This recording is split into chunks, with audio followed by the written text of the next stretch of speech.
Y'all won't like this, but sometimes the most empathetic thing you can do for someone is tell them the truth. So I'm just gonna say it. You can't be dark skinned and fat. And listen, in a fat phobic society, anybody can get it. Okay, something that stand out to me every time that I watch videos of women who've lost a lot of weight and they can be Caucasian or black is how invisible they used to feel back when they were big. Okay, so the world is fatphobic to everybody. Okay, but as dark-skinned black women, because we deal with so much already in terms of colorism, featurism, and textuarism, we just cannot afford to add fat phobia to the mix, especially if you're a black woman who aspires to move in social economical class.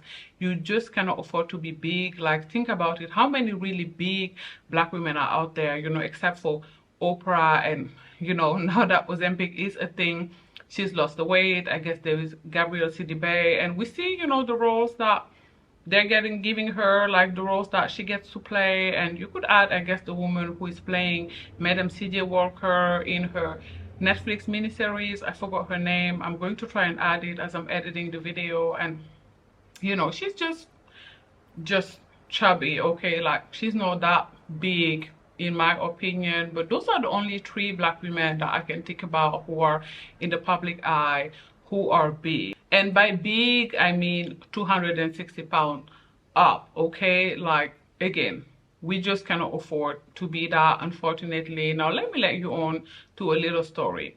I live in a very nice part of my city. I live in a nice big apartment complex, in a high-rise apartment. You're gonna see why this is relevant soon. Don't worry, this is not me just being braggadocious for no reason.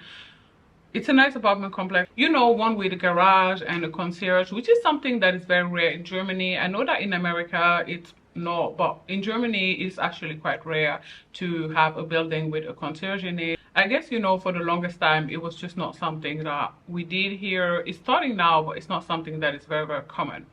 And I have never been mistaken for anyone but someone who lives in this building. Now, my mom came to visit, and she comes to visit all the time, every 2 months approximately. And on that day, she went to the supermarket and she got some groceries. She had 2 grocery bags and she was coming into the apartment. So I opened my door and I saw that my neighbor had also opened his door. So I'm here and he's here, right? So he can't really see me. I just opened my door like a little bit. As my mom was coming, she called me prior and said that she was on her way back, and he's standing there. And as he saw my mom coming, he immediately was like, ah, and lifted both his hands as if, you know, she was the delivery woman who was bringing his groceries. And, you know, I opened my door a little more, and then he saw me and he saw, you know, my mom walking towards me, and he understood that, you know, she was coming home. And he was like, oh my god, I'm so sorry. You know, he started apologizing profoundly, and you know, to his credit, he did seem very sorry. But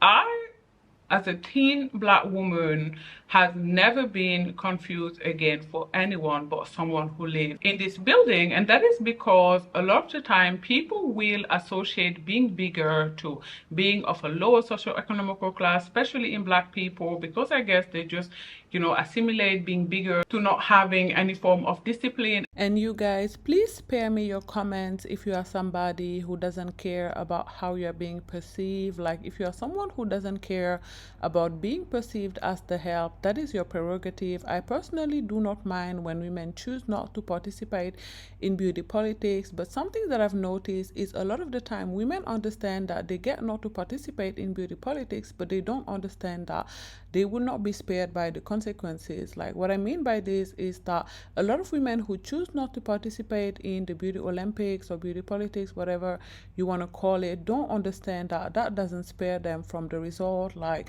they still complain about how they're being treated, which in my opinion doesn't make sense. If you choose to opt out of the beauty Olympics, then you have to understand that, you know, you're not going to be spared by the consequences, and you have just to accept the fact that you are always not going to be, or sometimes not going to be treated the way you would like to be treated. Is unfortunate. And we can regret it, you guys. I certainly do. Okay, I wish that we lived in a world where we'll be treated with at least basic human decency, no matter what we look like. But unfortunately, that is not the world that we live in, you guys. This is not the world of the bisounours. Okay, unfortunately, again, I wish it was, but it isn't. So yeah, I personally have friends who choose to opt out of the beauty Olympics, and I don't mind at all. But just understand that you won't be spared by the consequences just because you are choosing not to participate in beauty Olympics. And you guys, I understand that we have reasons to be big. Okay, I'm not even gonna lie. I understand that there's a reason why Black women in general tend to be bigger than their counterparts, even though you have big people in every ethnicity, you guys. Like, I live in Germany, and when I walk down the street, most women I see are chubby. Okay,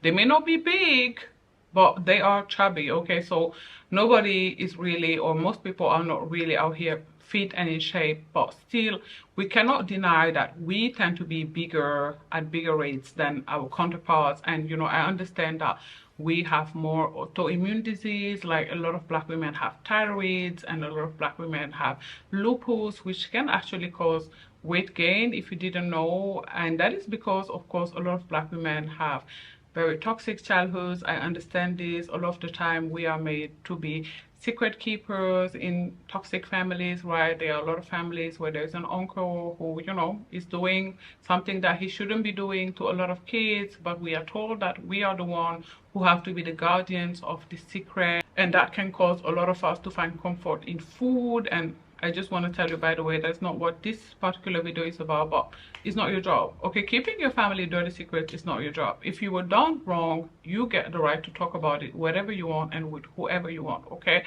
you can even make a YouTube video about it if you want, because it's your story, it's yours to tell. You are not the one who has to be embarrassed for something that someone else did that is wrong. You've done nothing wrong. You, my dear, are a victim. But that's neither here nor there, but I really wanted to say that. But anyway, so I'm saying that I understand that there are reasons why, you know, we tend to be bigger, but let's just try, you guys. And I'm saying this as someone who recently lost 35 pounds, even though, you know, I'm 5'11", so when I'm a bit bigger, it doesn't really show like that. Like, I can see it and I can feel it, you know, when I'm wearing my jeans and stuff, but most people can't really see it. You know, I would have to gain a significant amount of weight for people to pay attention. And you guys, that's why you actually have to nip it in the bud, right? As I saw that I was gaining the weight, like I once wore a dress, I shared this story before. It was an M dress from Zara, and I couldn't close it. I mean, I could close it, but then it opened up on me when I was outside. Luckily for me, I was in a clothing store when that happened, but that was my waking call. Okay, I immediately started walking 15,000 steps a day. You guys, try to walk. Okay, it's easy on your knees, especially if you're very big. We know that very big people have knee issue, and you know, doing a workout can be really harsh on your knees when you are 300 pounds. Okay, so walking is ideal. Try to walk. If you're going somewhere that is less than half an hour away, walk. Okay, don't take the subway, don't take your car, walk. Okay, aim for at the very least 6,000 steps a day, at the very least. I get 15, and no, it's not too much and it's not as hard as you think. Okay, but aim for 6 at the very least. Okay, drink water, you guys, a whole lot of water. There's too much sugar in all of these juices. Drink water, a gallon a day. Start drinking early in the morning. When you first wake up, you are dehydrated. Remember, you've been sleeping for a while. Your body hasn't gotten any water. So start the day with a tall glass of water. You can put a little bit of chia seeds in them in order to get your digestion going. Okay, but aim to drink a lot of water towards the day and eat healthy, you guys. And you know, I don't eat the cleanest diet, I'm not gonna lie. You know, I still eat rice and pasta and whatever it is I want, really. Like, I'm a big believer in, if you cut anything out of your diet, you're not going to be able to sustain it. Like, to me, this is more like of a lifestyle change than it is a diet. Okay, so I say aim for 70-30. Hell, even aim for 65-35 if you want. It's still better than nothing. So eat some of the food that you enjoy. Sometimes if you're somebody who enjoys ice cream and pizza, and you can find healthy alternative, healthy version of pizza out there. Like I love me some healthy pizza. I'm going to put the recipe that I use in the description box. And you guys, I know that a lot of these substitutes sometimes are disgusting. Okay, I'm not even gonna lie. Like a lot of the time these healthy people will say, oh my god, have you tried cauliflower rice? Yuck. I tried cauliflower rice and I can tell you it's disgusting. Okay, it's yikes. It's the most yuck thing that you will ever eat in your life. Okay, so sometimes they lie. They be lying, okay, but not every substitute out there is disgusting. Like the pizza thing that I'm talking about is actually pretty good, you guys. Like it's not disgusting at all, I promise. Just give it a try. And you know, you can still eat chipotle. Actually, chipotle is one of the healthiest alternatives out there.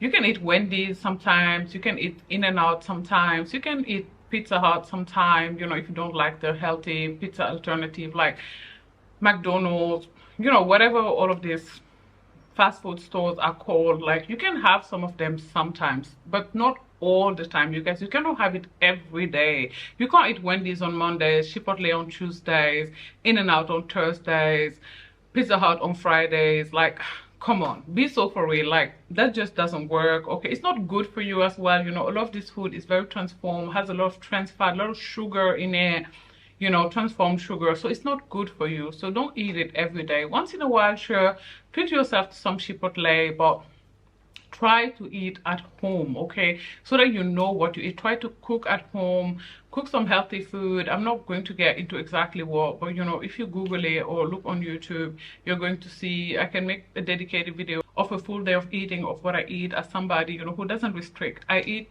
a lot of carbs, I eat anything I want. Like again, of course, everything in measure, but like I said before, I don't believe in cutting anything out of my diet. Like it's just something that I don't believe in. It's not going to sustainable, you guys. But make an effort. You were big last year and you were big the year before last. Like, are you gonna be big next year too, girl? Come on, get up. Okay, I'm saying this with love. Okay, just try a little bit. It doesn't have to be anything too drastic. Take care of yourself. Just take care of your body. Do it for your health as well. Like this is the only body that you're gonna have in this lifetime. Do you want to treat it like a trash can? Please don't do that. Love yourself enough in order to feed your body nutritious food, avocado, nuts, you know, healthy stuff. And again, then you can eat a little bit of junk on the side from time to time. Treat yourself to some chips or whatever, but make an effort, you guys. You can do it. If I could do it, you can do it, right? I believe in you. I know you can. So I guess this is your motivation to do it. If you've been looking for a sign, this is your sign. Also, don't always reward yourself with food. You know, it's not every day you reward yourself with food. Every time that something nice happens, or let's go out to eat. Baby, eating is not a hobby. Okay, eating is not a hobby. Reward yourself with an outfit. Okay, how about you even get yourself an outfit that is in your dream size? I know some people are going to say this is toxic, but I don't care. I done this when I was bigger. I would buy something in a size 4 and be like, one day I'm going to be able to wear this, and that would be my goal, and it would be something really nice that I really like, and then now I can wear it, right? So maybe your dream size is not a size 4, maybe it's a size 8 or a size 10. Then get yourself something in a size 8 or a size 10, something really nice, you know, something that you wouldn't usually buy. So something a little more expensive, you know, so that you can get this incentive, you know, to work hard at being able to wear it. So do that, and then someday you're going to be able to reward yourself, you know, not with food and not with a restaurant outing, but with looking and above all else feeling beautiful and confident. And trust me, that is going to be one of the best days of your life, because at the end of the day, nothing tastes as good as skinny feels. So that's your encouragement for today. If you're somebody who's been trying to lose the weight, this is your sign, girl. Okay, this is your moment. I believe in you. I've done it, so I know you can do it. So now is your turn. If you like this video, do not forget to give it a thumbs up. In the comment section down below, let me know, where are you at now, and what's your goal weight, and how long are you giving yourself in order to get there, as well as things that you're going to be changing and implementing in order to get to, you know, your goal weight or your dream size. Do not forget to become a member so that we can discuss this in a member only live that I'm going to be hosting soon and very, very soon. Do not forget to subscribe to my channel as well. We are on the road to 3K, and to say that I am elated would be an understatement. Bye guys, thanks for watching, and don't forget, I've said all of this with love. Mwah.